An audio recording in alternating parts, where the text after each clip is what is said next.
Welcome to 2015, trendsetters, and welcome to episode number 11 of Foreign Object. The best part about hosting Foreign Object is I get to speak to people I would ordinarily and happily pay good money to speak with. The first 10 episodes have allowed me to chat with a wide variety of influential and highly relevant Americans. From a porn star to a rabbi, from a Muslim activist to a Tea Party congressman, Foreign Object is exploring places you didn't even know had places. But this episode will count as a personal highlight for me. Why? I'm about to chat with someone I consider to be a dead-set legend, someone I genuinely consider myself a fan of. My heart is racing, I'm feeling a little giddy. My hands are as clammy as a passenger about to board a Malaysian-owned and operated flight. Sorry about that. Andy Kindler is a comics comic. I learned more about the art of comedy from Andy's comments as a judge on NBC's Last Comic Standing than I have in a lifetime of trying in vain to be funny. Andy also played the character Andy, a fellow sports writer and friend of Ray Barone on Everybody Loves Raymond, was a regular guest on The Late Show with Dave Letterman, contributor to The Daily Show, and known for his annual State of the Industry address at the Just for Laughs Comedy Festival in Montreal. More recently, he has been widely acclaimed for the voice of Mort on the animated hit Bob's Burgers. Andy, welcome to the show.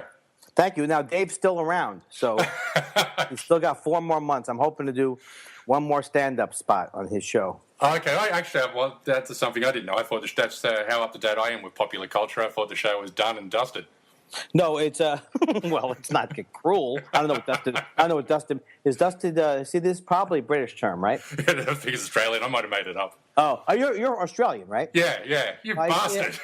Yeah. No, it's unbelievable to me. It's obvious now that you're Australian, but it could have easily been that you're from Leicestershire, right outside of Surrey, Schmishmo, in Schmickingtown. That's my way of dismissing the British with ignorantly. But I do love the British in general. I don't know what I'm trying to defend now. But like all Americans, you're so familiar with the UK and other countries. Well, when I grew up as a kid, I'm Jewish. I grew up Jewish, but I loved Christmas from as early as I can remember. And one of the first books I remember reading when I could actually read was A Christmas Carol. And then I became obsessed with the Alastair Sim version, and I just loved British people. And it's only been the last couple of years where like a voice like Richard Quest will make me jump out of a window. Can you do an impersonation of him? I can't do it. I was in a play in college called The Good Doctor, which was a Neil Simon play, and I was supposed to play a guy from London, and they switched it to a guy from Queens, because I really have Americans in general are not able to do good British impressions, but mine is particularly. But Richard Quest is like,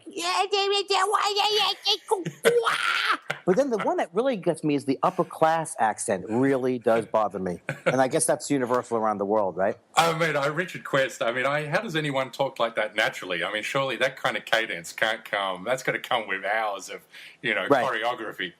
That's his shtick. Yeah. Yes, so what do you make of Australians? What's your you told me why you sucked up to Britain for no reason. I went to the Melbourne Comedy Festival and I loved it. So that's my only contact with the actual city.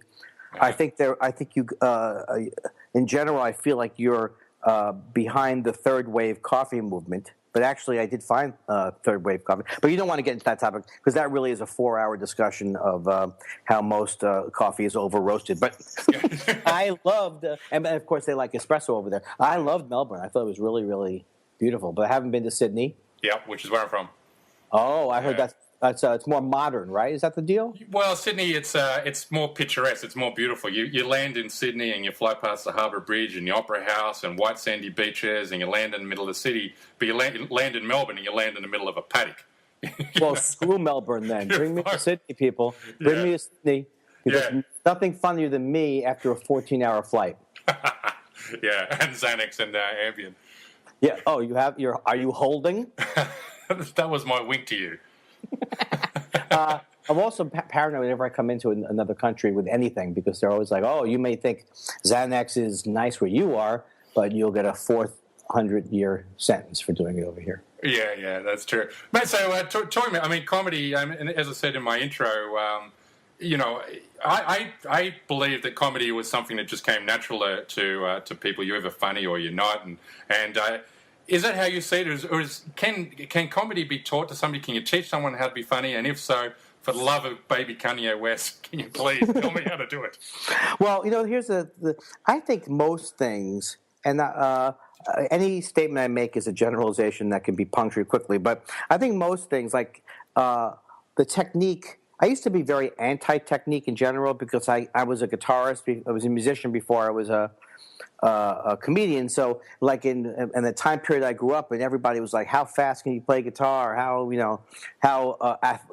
much of an athlete can you be on the guitar?" So I always felt like, and I love the way Bob Dylan sings. So I would drive me crazy people making fun of his voice because, I don't care about the technical the technical details of his voice. It sounds great to me. So most things that you learn, like stand-up, you really just have to do it to learn it.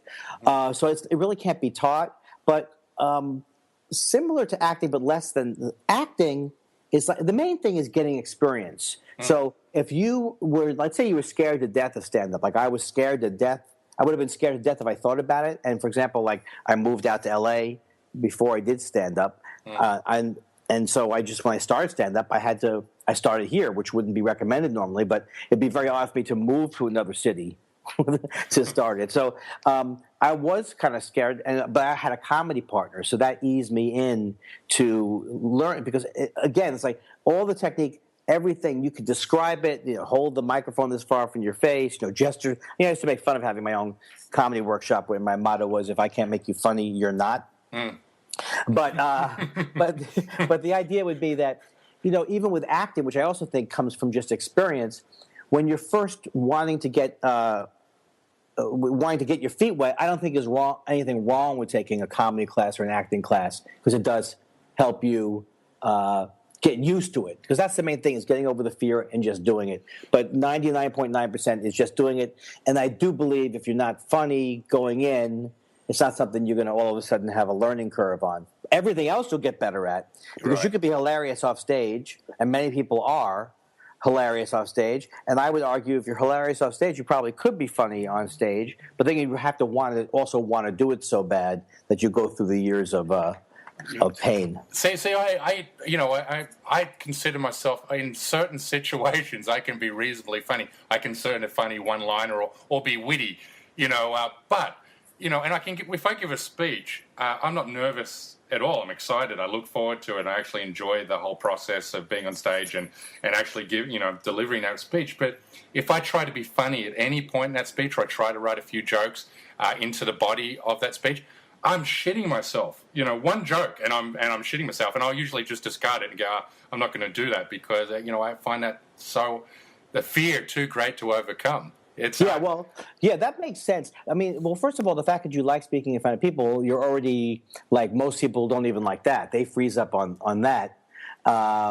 So that's an advantage right there. But definitely, I mean, I kind of made an act out of not doing well. So I'm in the school of comedy where, there's two schools. One is you ignore how you're doing and just keep plunging ahead. Mm-hmm. And the other side, I used to have a joke, I'm not one of those get them on your side comics. I'm more one of those limit the walkouts to less than 50 comics. It's like, it's not a play. It's not a recitation. It's a relation, not to sound cliche, but it's like a relationship that you have between you and the audience. So I always was there. And in fact, my Achilles heel is also my strength. I'm too tuned into the audience sometimes, which people don't actually think is true, because I say so many things that get me in trouble. So people think I'm like fearless in a way, but I'm not. I'm like as scared as everyone else. I'm more just compelled to say these things. And I never thought it never worked for me to just keep going. If the crowd wasn't getting it, I would get their attention somehow by crying or whining, or in the old days, I'd yell at them and tell them they're having a bad set. Yeah. Maybe you love criticizing comics. I mean, that's your. As somebody unfairly, I think, has called you a fat Adam Sandler, which I thought was terribly cruel. But I'd like to think. What's worse, saying that or you relating the story? I just couldn't help myself to pile on. Good. But I'd like to think of you as more of a funny Roger, and still alive Roger Ebert.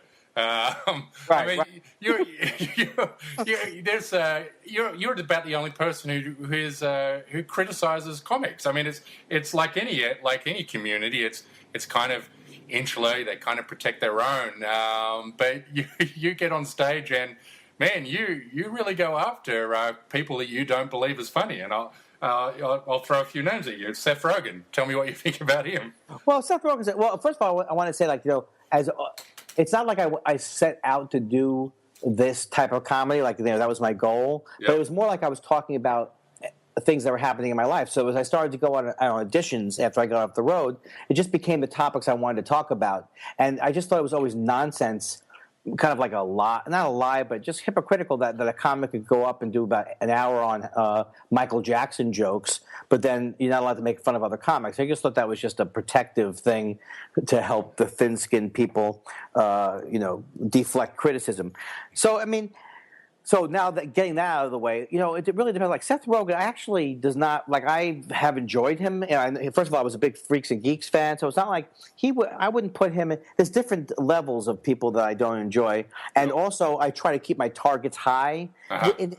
With him, what's really bothered me is is the fact that like the interview came out and that he was lying. It's like. I get the free speech part, and we don't want to give in to the terrorists, and all that, but this lionizing of the film and saying, it's like, pretending that, and also the fact that it's a symptom of that anything he goes, because he's been successful with other movies, he goes in there and it's green-lighted. Nobody thinks about, I wonder if we should graphically show the assassination of a leader of another country. They go, Seth Rogen, he's got a good track record. So it's more about that I get annoyed that there are 6 people in every single movie. And a lot of people say, you're jealous and envious. We're all jealous and envious, if that's not the same word. But but I'm also trying to say things I think are true, and I'm also trying to be funny about it. So he's a case that's kind of interesting because he's actually bantered with me a little bit. Like once he said to me, I said something about the death of comedy, was that film The Neighbors. Yep. And the joke about The Neighbors was I wasn't going to watch that movie because I saw it in a preview, and there's a scene where in the bathroom, and I don't like bathroom humor. Like when someone told me, I asked them, "How's Austin Powers 3 or something?" Well, it's good if you like bathroom humor. Well, then I won't like it because I've never been in the bathroom and said, "Wow, this would be a great hit." Even when I was 3 years old. What? Come on. Even when I was 3 years old, I would say to my friends, "Is this really necessary, gentlemen? Come on, we're not 2 anymore." You must be the hoot to hang around. Yeah, I was really like it. I really was terrible in that way. But what about puppetry of the penis? Surely the German helmet. Well, at least puppetry of the penis. I mean, they're not trying to sugarcoat it. But like Seth Rogen on this movie, not the interview, The Neighbors, whatever the hell it was. There's a scene where the toilet. He's in the bathroom, and I guess they've pranked his toilet, so it collapses. And then in the preview, you see a stream of what I assume is urine in the air. That's it. I'm not going to. And then people said to me, "Well, it wasn't in the movie." Well, that's worse that they would show it then.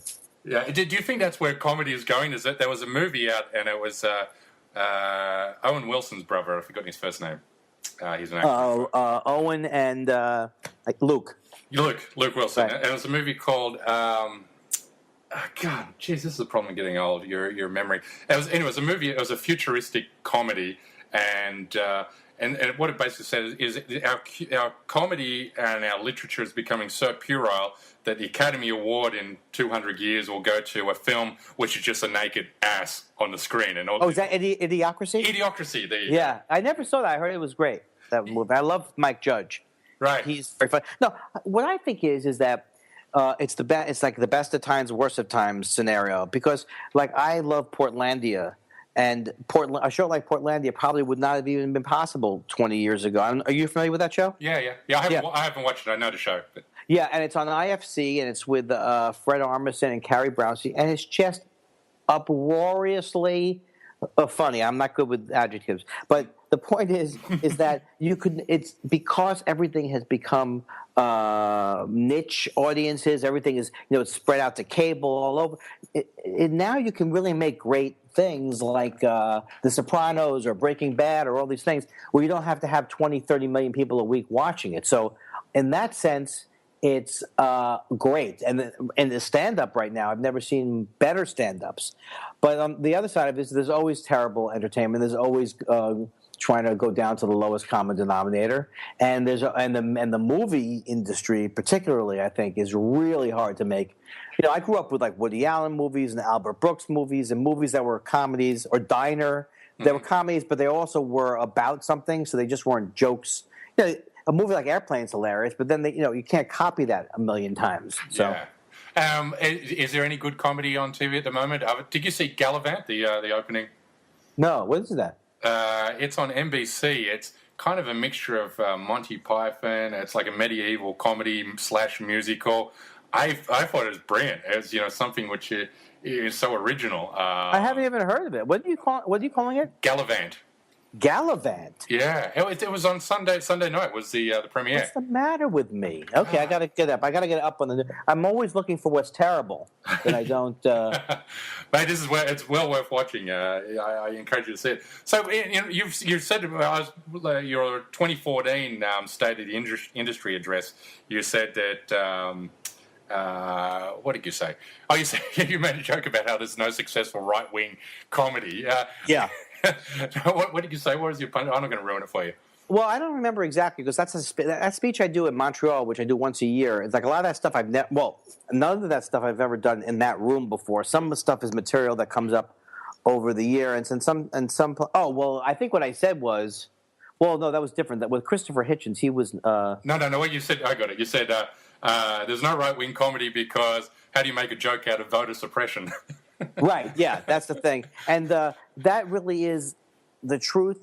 I mean, like, one thing I disagree with Jon Stewart was when he said, well, it doesn't matter who's president, his show will be the same. I just don't think that's true. I think you have to have a point of view. Yep. And I think that the old days of, like, I love Johnny Carson, and he believed that you shouldn't have a point of view politically because then you would alienate people. I think that worked for him. Mm-hmm. But like, Letterman, I love, Letterman might not say who he votes for, but you can tell that he thinks the Republicans are jerks. Mm. And so I think, and then there's nothing, humor, black people, Jews, we're funny because, I'm not black, but I'm Jewish. We're funny because we've been, Lenny Bruce did that whole thing about how when you're oppressed for so long, that you have to come up with ways to entertain. Yeah. Yeah, and so like, I think his joke was, black man, put that hoe down again and do that singing you were doing. I like that. Jew, be charming again. That was nice. So I think if you're in the power position, what's funny about being? They had a couple of right-wing shows. It was like a half-hour comedy hour, and they were just terrible. They're doing like ACLU material. There's nothing. You have to be. You can't punch down. You can't punch down. I should have said it that simply. That's the difference between me and you. You get to the point. I go 35 tangents. Yeah, that's why I'm not on the stage.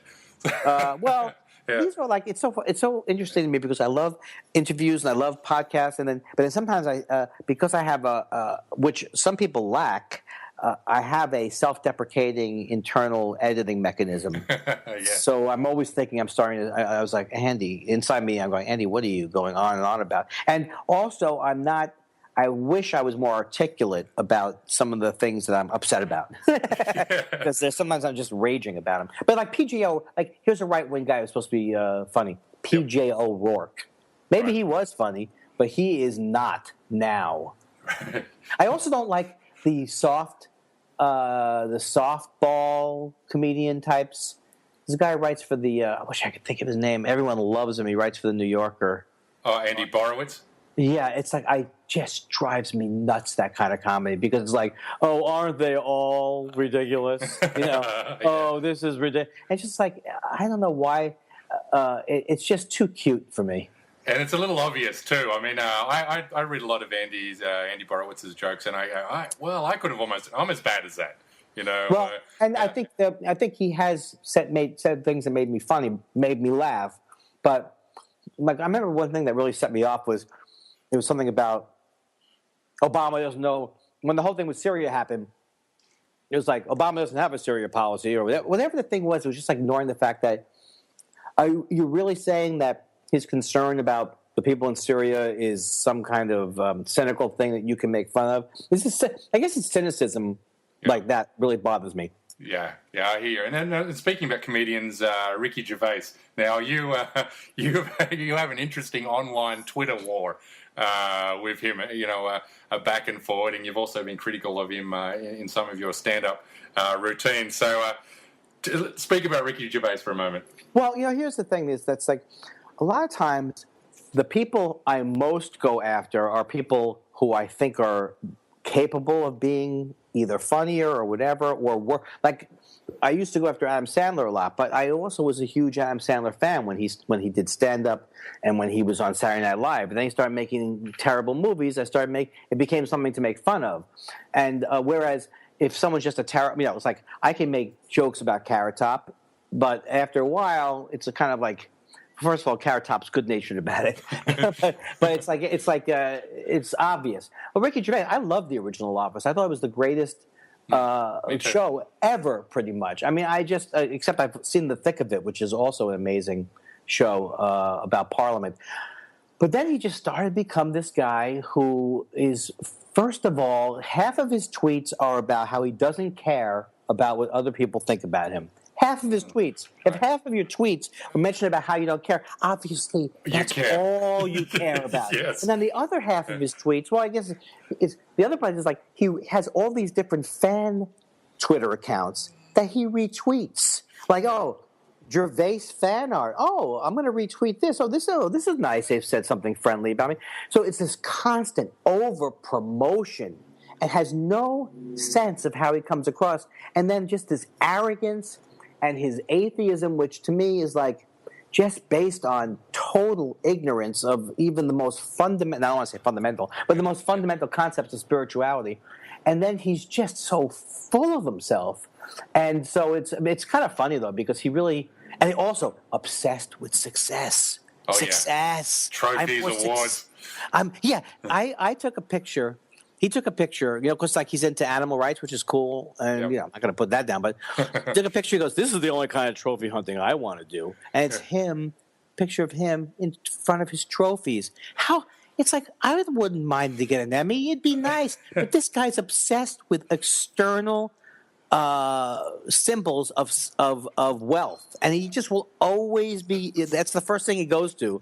Like he's been saying, Andy makes fun of people more successful than him. Well, first of all, anyone more successful than him. First of all, there are tons of people I love who are way more successful than me that I don't go after. So that's just your excuse because you don't want to. And then amazingly thin-skinned will say horrible things. Oh, I don't know what you think your God is. And then anybody says anything against him, he starts railing. It's just kind of. And also, he doesn't care what people think about him. He doesn't care.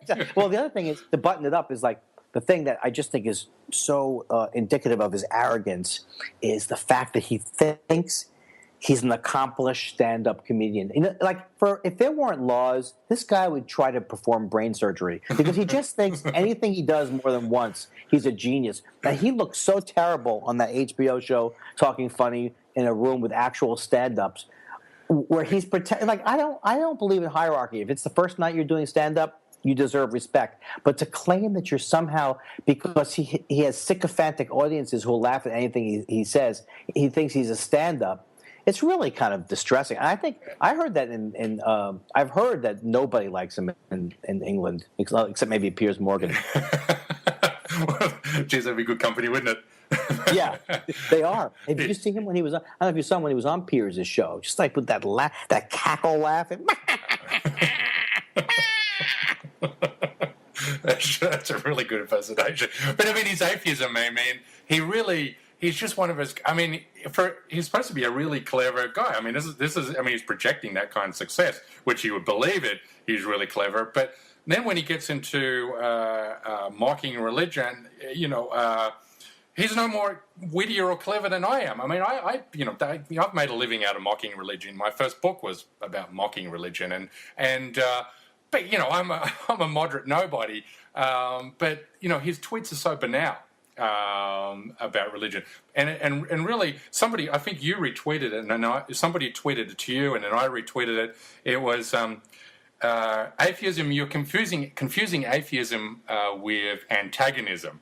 That was Dan Harmon. Yeah, that was so brilliant. He was saying, I don't believe in God is atheism. There is no, you don't have a God is antagonism. Like Yes. something I'm not saying as well as he did. Yeah, atheism is I don't have a God, and antagonism is you have no God. That's exactly what it is. That was Dan Harmon, and I was so happy because I love him, and he came to the rescue. That's good. I mean, you recently you just said, and I'm going to quote you here. You said, "If atheism is so great, then why are so many of its evangelicals such complete assholes?" You said, "You go here. Bill Maher doesn't know a thing about the topics he talks about. He's a complete jerk. Penn Jillette, not a nice guy. Richard Dawkins, a miserable wretch. And Christopher Hitchens has been dead 4 years and he's still an asshole." I was particularly proud of that one. And then you get Penn Jillette on Twitter. This everyone. I mean, Penn Jillette could not be more unpleasant. But then he's on Twitter. He's like, "Oh, Christopher Hitchens was a friend of mine," and what is it called when you make a saint out of someone after they die? This guy was in favor of the second Iraq War. I mean, how genius could he be if that's where he ended up? And I have no doubt that he's smart, but who cares? It's like intelligence has to be applied in some way that makes sense. Otherwise, you become a maniac. And I just always thought it was funny that I just think it's so people think he was some kind of symbol of I don't get it. I really don't get it. I know maybe his early stuff was better. Yeah, I mean, he was. I think he was overall. His lifetime of work. No doubt, he was a brilliant geopolitical commentator. But on Iraq, that just shows you how dangerous this atheist fundamentalism belief is. He believed that it was somewhat akin to what Sam Harris called a humanitarian mission. He believed the enlightened West was had to invade Iraq to let them see our values and our Western secular values and transform them and educate them to our way of thinking, and then that'll be turned into a secular utopia. And in fact, any half-wit forewarned that wouldn't be the case, but he missed that. And you're right. Yeah, a lifetime of intelligence doesn't give you a free pass on a colossal fuck-up, which led to the deaths of nearly 1 million Iraqi civilians. And what caused more terrorists? Obscure passages of the Quran you're cherry picking, or the fact that the first George Bush told the Shiites to rise up against the Sunnis, and then he allowed Saddam Hussein's troops to kill 50,000 of them. I mean, it's just absurd. And the other thing is, if you really think about it, like at the end of the day, whatever the expression is, like, is them hating every religion, them hating Islam, their Islam hating and that they spew out, is that going to do one? How is that going to do one positive thing? Is that going to make any person of any faith turn around? Oh, this guy who hates me, maybe I'll listen to what he says. It's not going to prevent one terrorist. It's going to do nothing. It enhances their career, or it feeds their own anger or feeling of superiority. It's the most. I think it's a very dangerous movement in the sense that I feel like when I speak out against it, people are like, "What are you talking about?" Because like I tweeted the other day, where it's religion is a virus. Is this from a Nazi propaganda film, or is this from an atheist Twitter account? Yeah. It's from an atheist Twitter account, because when you say something's a virus, the next step is it has to be eradicated. And Richard Dawkins says religion is a virus, more virulent than smallpox. I mean, and you're right. And it's a cure, right? Yeah, and exactly. And this is what the Soviet propaganda was all about. The Soviets started out with a propaganda campaign which basically used all of those slogans: religion is a violence, religion is dangerous to your children's health, and blah blah blah. And when that propaganda campaign didn't work, well, then it turned violent. Then that's when people lined up against the wall and shot. But the irony is, these new atheists, they speak out against fundamentalism, but they don't see that they're actually speaking in the language of fundamentalism themselves. They don't understand that fundamentalism it's a mindset. It's a mindset that says the other doesn't need to be investigated or listened to. It just needs to be educated. And if education doesn't work, then we just saw how things worked out in Soviet Russia. Dishonest. For example, it is intellectually dishonest when someone, because they feel as if they're being, because there's words from the dictionary, and then there's words how they're used in common usage. Yep. So when someone if someone feels like they're being racist because everyone's against them, and then you say, "Oh, well, it's not technically racism because Islam is not one race," that's intellectually dishonest, because the core issue is hate. You're still hating a group of people, and you're going, well, it's not racism because it's technically not a group of people. Let me tell you, let me tell them something. To Americans, Arabs are a race. It's like I'm talking about racist Americans. Arabs are a race. Jews are a race. This is not separate. So they use what they think is their intellectual ability to show what hypocrites they are. It's like I pointed out, the North Korean dictator is a atheist. They go, oh, but he's seen as a god. Do you see? It's like, what is your point? You can't both be. And the whole idea, Dawkins may have been the greatest scientist. I would never read anything he writes. I detest him. But the idea that people are indoctrinated, most people I know turned against their religion. You turn against what your parents believed in. And so it's just, the whole movement is just based on nothing. And also it's a misperception. Did I lose you? Okay. Oh, it's a misperception. This is the thing that really bothers me. I consider myself spiritual, but I don't define it as something. I want to rescue the word God because I'm a big Karen Armstrong fan, and I'm a big fan of the word, whatever word you're using, it's not a thing. It's like, I don't believe there's someone, it's like, I believe more we're all part of whatever it is. And the thing about it is, that's not against evolution. There's nothing science can come up with that would make me less from smoking pot, from dropping acid in college, from listening to music. The Beat poets, the 60s and 70s, they were proud to draw from Eastern religion because the idea is to get into a state where you're high. That's all it is. Alan Watts used to talk about that. It's like, if you really went to the Catholic Church and you listen and you smell the incense and you listen to the choirs, and that's why, like, the black churches in the South where they're celebrating the spirit, it's just getting into the other side of your mind. You don't have to. I don't know what it is, but I don't have to define it for you, and it's also not invalid. I don't need to have a double-blind experiment before I start to meditate. It's just a ridiculous way to live. You're living in your head. Well, and that's what fundamentalism is, and that's what these atheist fundamentalism do. They reduce the world to a monochromatic color scheme. You're either good or bad. It's this binary worldview. It's and they hate like Einstein. If you read some things that Einstein was saying, it was like, it's hard to not have a view of the universe that could make you say you're religious in a way. But they would say, oh well, he was a bad philosopher. Big scientist, bad philosopher. Yeah, mate, indeed. And so, the online trolls. I mean, you've been battling with them. I mean, how? Tell my. I mean, whenever I speak about new atheism, fundamental. I mean, I'm an atheist, and I did consider myself a new atheist. I was always. I'm going to bore my listeners here, but just for your benefit, I was an atheist my whole life. Born an atheist, never believed in it, in a God. But I was always sympathetic, to religious belief. I didn't really mock it and really didn't care. I had no real opinion on it. But then, in '05, I witnessed a Jamaah Islamiyah terrorist attack in Indonesia, and that made me really want to explore these religious texts. And then I sort of, I became consumed with Dawkins and Hitchens and Harris and then also in a lot of religious texts, and then I wrote my own books. And I counted myself as a new atheist during that time. I was very hostile to religion. I started thinking that this is the root of all the world's problems. But the world is more complex than that. You can't reduce, by doing that, you reduce people into a caricature or a cartoon of something that they're not. And there's Indonesia is the world's largest Muslim country, and I lived there for 10 years. And most Muslims that I know, when I think about it, they know as much about Islam as your average American does. They fast and they they fast once a year and they pray 5 times a day, but they drink beer and they eat bacon and they don't have a clue what's written in or isn't written in the Quran. Right. People, they it just gives meaning. It's an identity. It's a sense of community. I get it, now. But new atheism won't allow that because it has to be eradicated at all costs. And nobody can be motivated to be good or can be a good person if they believe. Well, also, you went through this journey, and whatever you were going through made you angry at the time and made you take a certain position, which, we all change.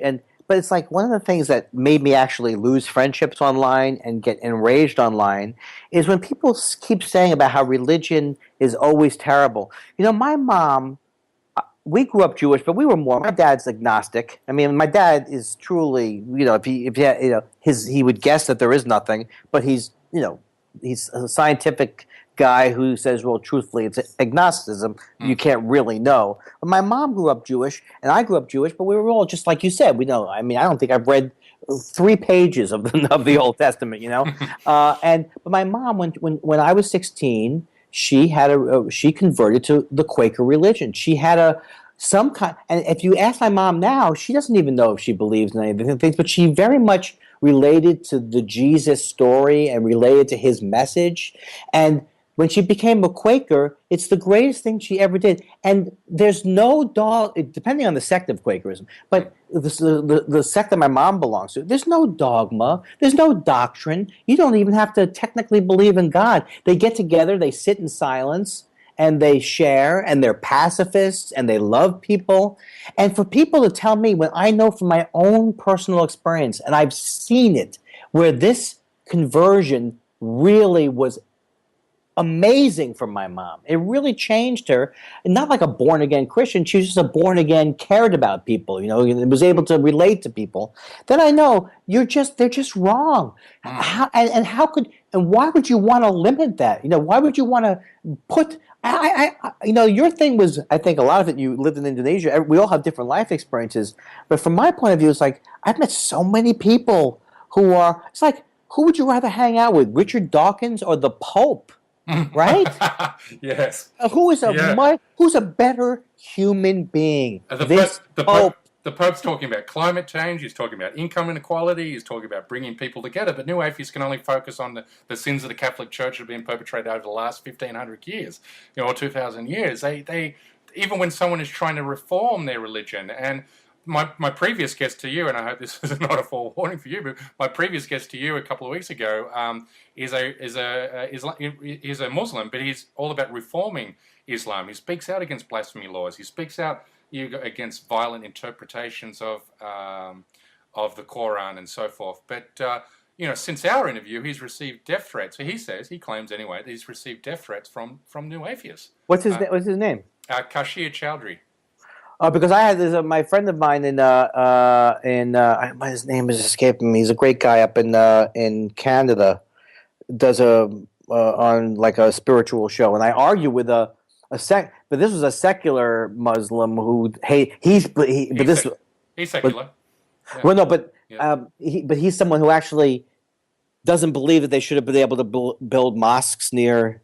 So it's like it started out one way, and then all of a sudden went to Drew Marshall is the name of my friend up in Canada. So I started arguing with this guy who then was like uploading Jeff Dunham videos with Ahmed, the dead terrorist. It's like, where is the reform going to come? The reform has happened in every religion. Let that reform come from the people inside the religion but not with the pressure of your religion stinks, so you better change it right now. All that's going to do is make people in France. It's like how like the stuff that was happening in the Middle East with Israel. All of a sudden, there were anti-Semitic protests in France. Yeah. It's like this idea very quickly becomes xenophobia when if it's a white British guy, how a white British elderly guy could get off knowing the imperialism of Britain and America, get off telling these people what they should do and what they should believe.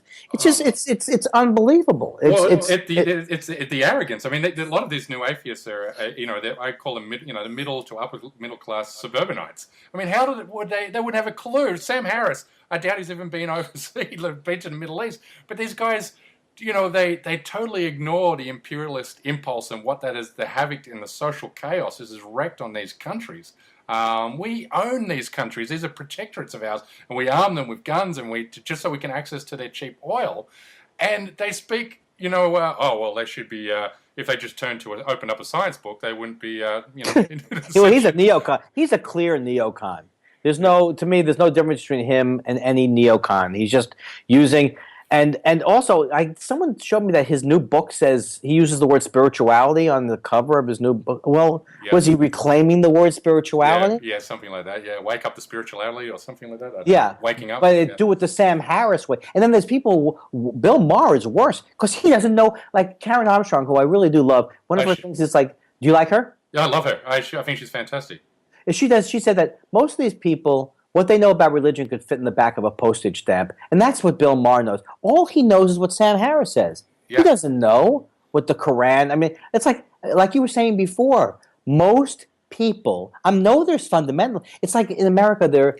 If they were really caring about stopping fundamentalism, they would address the Texas school board system, which is trying to change history books Mm. and to make them more like all the stuff that comes from Christian right fundamentalists. Address that.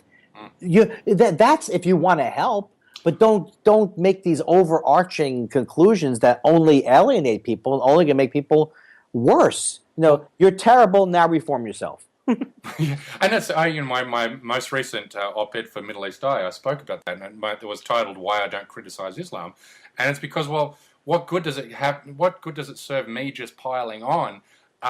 Yeah, we get it. There's no shortage of neoconservative, military-industrial complex, big oil supporting writers who. Are just going to pile on and demonize the faith of 1.6 billion people. There's enough of that already. So, and how does that? What is the end game?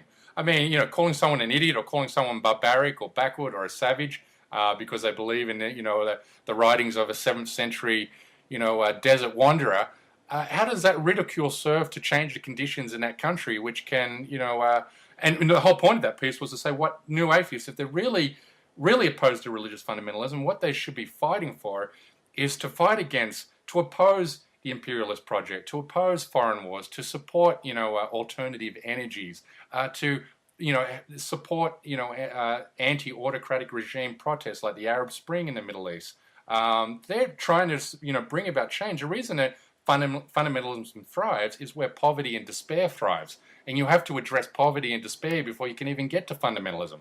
Well, you're absolutely right. And look, I have had arguments all the time with people because I'm a big Obama supporter, and that's a whole other thing. But the thing is that the armed forces, the Pentagon, they all know that. They all know this. Yeah. That you have to find the friendly people within the countries. That you just can't alienate them. You can't do an Abu Ghraib thing. You can't. Well, obviously that you can't do anyway. But just the idea that fuck you and your Quran, or it's like this is it couldn't be anything more conservative than these generals, and they know because they've been on the ground. They know that you need to be able to appeal to the people without saying to find moderate voices. Even if you don't like the religion, you find moderate voices, and so they don't obviously care. Like you say, there are upper class suburbanites who knows. I don't understand really what I mean. In your case, it seemed to me that you had a specific experience. I don't live in Indonesia, so I don't live in any country. Like to me, I've never had a bad experience ever with a Muslim, And so, but I would never think that the units like, all the 9/11 hijackers, they all wore pants. That's the thing. We have to go after pants. Yeah. I would never think. To me, it's like you learn this in 7th grade that evil people always use whatever tactics they can use to energize. But that's a very hard thing to get across because I believe you have to both, kill the terrorists when they're trying to kill you, Sure. and then on the other hand, you have to change your behavior as a nation. America. This is why McCain's big failing. He won't admit. He won't see that the CIA talk about how the CIA deposed people. He still doesn't see that Vietnam was wrong. Yeah. You have to admit your own country's shortcomings. Otherwise, you're a hypocrite. My country, right or wrong, indeed, and that lack of self-introspection. 9/11. When I was in New York 3 weeks after 9/11. I was in Australia on the day of the attacks, and I was visiting family, and I came there, and the ground zero was still smouldering. When we got close to ground zero, it was ash still falling on you, and at that moment. The whole world was Americans. I mean, the front page of Du Monde newspaper in France was "We are Americans." The Melbourne Cricket Ground for the Australian Rules Football Grand Final, which was like our Super Bowl down there. you had 100,000 people before the opening bounce singing in the Star Spangled Banner. The whole world was so sympathetic to what had happened to Americans. And at that was the moment that real change could have been effected in the world with that kind of, support and backing. But instead, we don't look at the reasons why other people might hate us, and instead we feel we need to go over their guns and ships and bombs and impose our values on them until they're bombed into surrendering. And I have to tell you, any intelligent person that I knew, there wasn't one intelligent person I knew who wasn't an ideologue who knew from the very first words that it was a lie what they were saying about Iraq. 90% of Americans thought that Saddam Hussein was connected to 9/11. Yeah. It's like because he's an intellectually lazy and he's a dry drunk or whatever the reason is.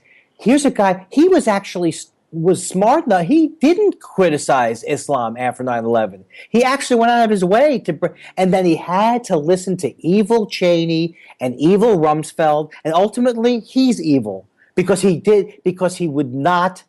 He refused to allow the part of his mind to inquire. He just bought into this march to war. It will absolutely go down as the worst. Except for maybe when we knocked over, installed banana dictatorship. This is the worst foreign policy thing that we ever have done in the history of this country, and we're still paying for it today. And it was so wrong, and just what you're saying took all of this goodwill. And Tony Blair, that guy is a disgrace, and how he can't face it, he can't admit it, and he blew it. And for someone who's an intellectual guy, he's not a George W. Right. And for him, he's had so many opportunities to go, you know what? Yeah, we kind of fucked up on that. I've reconsidered it. Yeah, it was a pretty shit. But no, they're going to hold on to, that to the grave. Because he's fat as a man. I hate to put it this way, but like a lot of times on Twitter, like all these guys are like, oh, I'm a man. You know what a man does? A man adult is able to admit their mistakes. I do this on Twitter all the time, maybe too much. I messed up. I thought someone was saying something. I got it wrong. Admit your mistakes and move on. He can't accept it because he knows how much damage he caused. Because maybe if he hadn't been behind W, it wouldn't have happened. Did you feel that part of that not willing to admit mistakes, certainly when it comes to foreign policy, is part of the American psyche, that manifest destiny? Do you believe that plays into that? That say, if we make mistakes overseas, whatever, it doesn't matter. We're America. We're here to impose our values everywhere. I think it's more that, unfortunately, people are so obsessed or just by necessity are concerned with their own lives. So, like the Republicans for years, they appealed to people here on wedge issues. Oh, you know why, poor white guy, you're not getting a job? Because this black people are just getting all the jobs, So it's what. So I don't think it even gets to the point where they think there was always that America right or wrong and all that kind of stuff. But there are a lot of people. I am a believer that most people, if you could strip all the crap away from them, if they weren't under pressure, are pretty much nice people wherever you go, Yeah. And so I think it's more just that they responded to in the moment, like it was just like just people even now responding to Obama. We know Obama. We're the only industrialized nation that didn't address the health care system. Yeah. Everyone, the truth is we had to do it. But even now, the people who are benefiting from it because they believe in the proper, or they don't, they're one issue voters, or they don't have. It's like one of the things they call people and go, "Do you believe evolution's real or something?" And 50% say no, and they go, "Look what's happening with the country." People don't care. You're calling someone on the phone. The creationism. Well, that sounds good. I like creation. It should be an ism, and it's like. They don't have the time, and so it's like people running around like one of the things that bothers me about is like scientists are like the only group of people like we aren't paid attention to enough. It's like we want more shows like what was the Cosmos? Why won't you watch Cosmos? It's like just do your science and enjoy yourselves. Yeah, I saw Neil deGrasse Tyson speak in Omaha at a debate that I was debating at just recently. Man, that guy has stagecraft like I've never. That guy's an entertainer. He has charisma coming out the yin yang. He does seem like he's. I mean, from what I've heard, although I wish he'd go further with it, he does seem to criticize Dawkins. Although I saw him criticize Dawkins in a very like still respectful way, which I don't think Dawkins deserves respect. But did he say anything about that there? Or? No, he didn't. No, yeah, I mean it was a very atheist crowd. So you that'd be blasphemy. You wouldn't do that. He'd be thrown out. Well, he did say once that, on Bill Maher show, he said the only good thing to come out of the '60s was the moon mission. And I was like, he can't. I hope he doesn't mean that. Yeah. It's like the Beatles. It's like LSD. Yeah, I mean, come on. I mean, soul music. I mean, what is it? That was not a black. That sounds like he's black, so I took. Don't you like soul music? No, but maybe the Civil Rights Act. He should have said that. Surely. Well, there's some arrogance sometimes. He's much. I like him. I mean, I think he seems like a person who wants to be respectful of people. Well, he does. I think there's. I think I get the sense with him. Certainly, the crowd, and he might have been pandering to the crowd. I believe there's this cult of science. I believe there's new atheists have made a cult out of science, just the way the Soviets did. Or the Soviet government did in the early 20s. They speak in that same language. Science is the answer to everything. Science is, benevolent and is going to help us. But forgetting that science gave us climate change and industrial slaughter, right? Weapons and bombs. So yeah, mate. We have to have it. They forgot the art of it. Yes. Yeah, There's art. There's art, and you can't paint a painting with an equation. No, and science doesn't have a moral position either. But mate, we've gone way over this. I'm sorry. No, this has been great, mate. It's been a great chat. It's I think we've covered a lot, and mate, Andy, mate, this has been a pure thrill for me having you on, and. I think that, there's so much clutter out there with so much noise, and it's just the ability of the person to shriek at the loudest. They're the ones who are heard, but there's so many rational and reasonable voices out there that, do believe that nuance and complexity exists and life can't be, reduced to a caricature, and I believe you're one of it. So, mate, thanks for coming on. And thank you. Yeah. This is really a pleasure, real pleasure. I really enjoyed it. Good, mate. And where's my listeners? Where can they? Where's the best place to find you? Have you got your own website? I do have. I have AndyKindler.com, but my friend keeps it up. So if you really, the best way to find out where I am is really through Twitter, and my Twitter goes to my Facebook. So I'm at Andy Kindler on Twitter. So if you want to see me or find out about something I'm doing, that's really usually the best place. Or at Facebook, I think I'm also Andy Kindler. Cool, mate. Well, next time you're performing in LA, give me a shout out. I would love to do it, man. I'll come and see you. Cool. All right, good on you, mate. Thanks, Andy. Hey, thanks. Take care of yourself. Yeah, you too, buddy. I'm so glad this came together. Yeah, for sure, mate. I'll post it shortly. Good on you, mate. Okay, take care. Cheers.